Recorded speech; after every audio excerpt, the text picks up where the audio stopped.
você gasta o seu tempo na internet, com conversinhas bestas, naquilo que não vai te edificar. E como é que Lucas, como é que eu vou investir isso? Como é que eu vou gastar em pão? Como é que aquilo que vai me satisfazer? Passando a orar, a ler a Bíblia, 2 requisitos que me faz ficar firme aqui na terra. Então, procure gastar, procure investir o seu preço, que foi preço de sangue, preço pago na cruz, naquilo que vai te edificar, naquilo que vai te levar a lugares mais altos.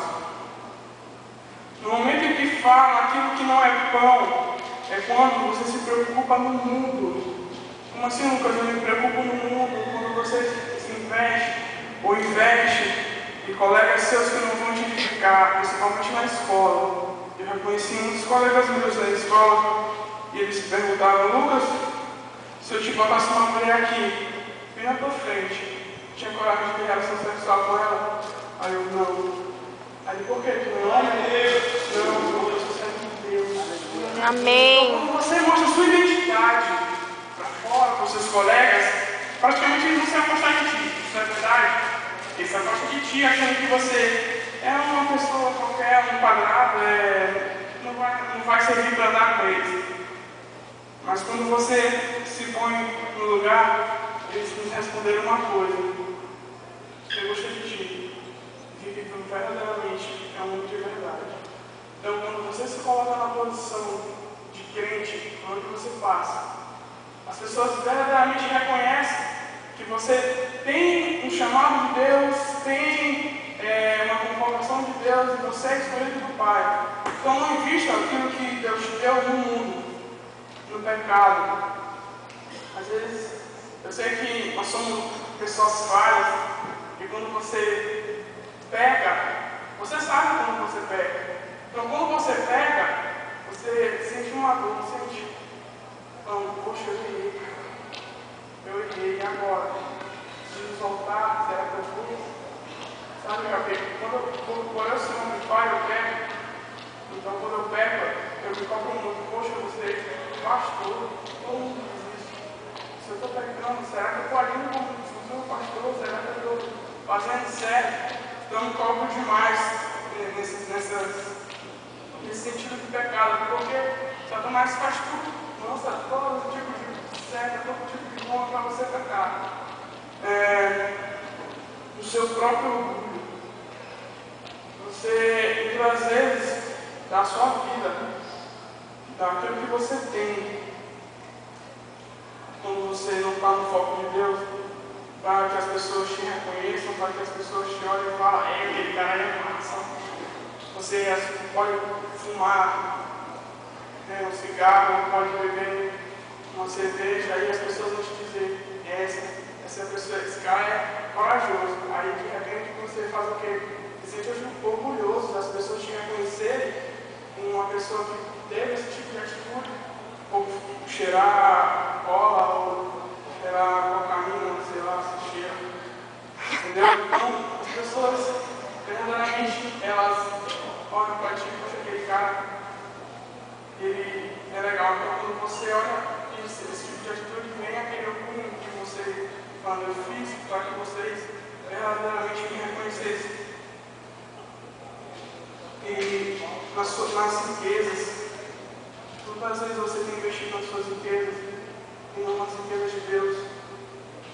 Às vezes você investe na riqueza que o mundo pode te dar, no bom trabalho, faz de tudo para crescer no teu trabalho, faz de tudo para crescer na tua escola, mas na casa de Deus, o que você tem feito para crescer? O pastor muitas vezes cobra muito da gente para a gente fazer seminários não, principalmente quem é líder. O pastor cobra muito. Pode ser fazer seminário no celular, encontro, escola de líderes, de médicos, de profeta. E quando você não investe na casa de Deus, praticamente você não cresce espiritualmente, porque a casa de Deus, ela não é só um lugar de oração, não é só um lugar para você receber bênçãos, mas é um lugar para você também crescer. Então, se você não investe nisso, coloca para crescer verdadeiramente. Qualquer momento que Satanás vier com uma seta para ti, é a mesma coisa que ele dizer, ele é fraco, as coloca uma rasteira dele, ele vai cair nele. Ou ele pode olhar para ti e vai te dizer, não, nem precisa, não está dando fruto. Deus mesmo joga ele no fogo e queima. A Bíblia não diz, o ramo que não der fruto, ele é cortado, é lançado ao fogo. Então, Satanás está indo, não vai crescer ou não. Então, existe uma obra de Deus, porque você vai crescer muito. Eu não vou me orgulhar, não. Na minha casa, da minha mãe, meu pai, meus dois irmãos, eu sou o único até agora que estou acabando a história do café. Domingo agora já acaba. Amém. Domingo agora eu vou acabar, mas eu vou fazer uma prova. E como minha mãe, quando a gente foi fazer alguma coisa lá, minha mãe foi marcando lá o que foi fazendo, e ela falou, nossa Lucas, tu já está acabando tudinho. Aí eu, estou acabando, que fim, né? Então, quando você investe, as pessoas olham para ti e falam, nossa, poxa, aquele cara está crescendo mesmo. Ele está investindo na obra de Deus, está sabendo que na casa de Deus ele vai crescer mais e mais e mais. Então, aprenda a crescer mais em Deus. Amém? Os teus próprios prazeres. Por que, Lucas, os teus próprios prazeres têm investido? Você não sabe da minha vida? Mas Deus sabe. Mas Deus sabe. E Ele sabe o que você pode estar investindo quando você está no computador. Ele sabe o que você está mexendo. A gente não sabe. Eu não sei, a Maria não sabe. Tu não sabe o que você está mexendo no computador. Se você está vendo uma coisa de Deus, é uma coisa que vai acabar te detonando. Vai acabar trazendo mais feridas e mais feridas e mais feridas. E essas feridas não vão cicatrizar se você não colocar na posição de servo. Por quê? Porque quando você se coloca na posição de servo, você está se colocando na posição de uma pessoa que adora a Deus, uma pessoa que busca a Deus. Não só uma pessoa que vem para a igreja, um crente inteiro. Mas quando você se coloca na posição de servo, você se coloca na posição de uma pessoa santa e purificada. Então, busque mais a Deus, aprenda mais de Deus, amém? Vamos abrir nossas Bíblias lá em 1 Coríntios 6, 20. 1 Coríntios 6, 20.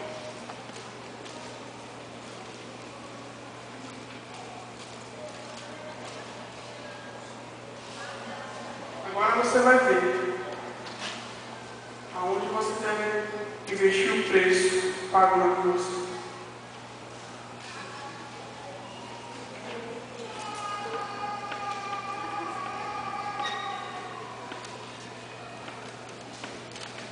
Amém?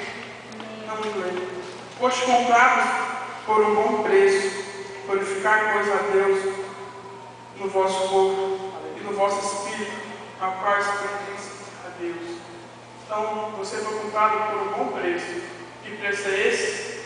Todos falam, que preço é esse? Sangue. Preço de sangue. Você tinha coragem de pagar um preço de sangue pela vida do seu irmão? Tinha? Tinha mesmo. Eu também. Eu tinha coragem de pagar o preço de sangue pela vida do seu irmão? Mas Jesus teve. E com muito amor. Quando eu assisti o filme A Paixão de Cristo, verdadeiramente eu chorei muito. Vou confessar para vocês. Chorei muito. Mas depois, quando acabou o filme, eu fui refletir. E Deus falou comigo: se tu soubesse quanto eu passei. Quanto eu passei. Tudo isso para provar para você que é fácil sim viver uma vida sem pecado. É fácil sim viver uma vida sem colegas que vão te influenciar, mas sem colegas que vão te edificar. É fácil sim viver uma vida longe do mundo, longe da droga. É fácil sim, porque Deus provou isso. É difícil para nós. Por quê? Porque Deus, Ele sabia, naquele momento que Ele estava aqui, Ele sabia da Bíblia, Ele sabia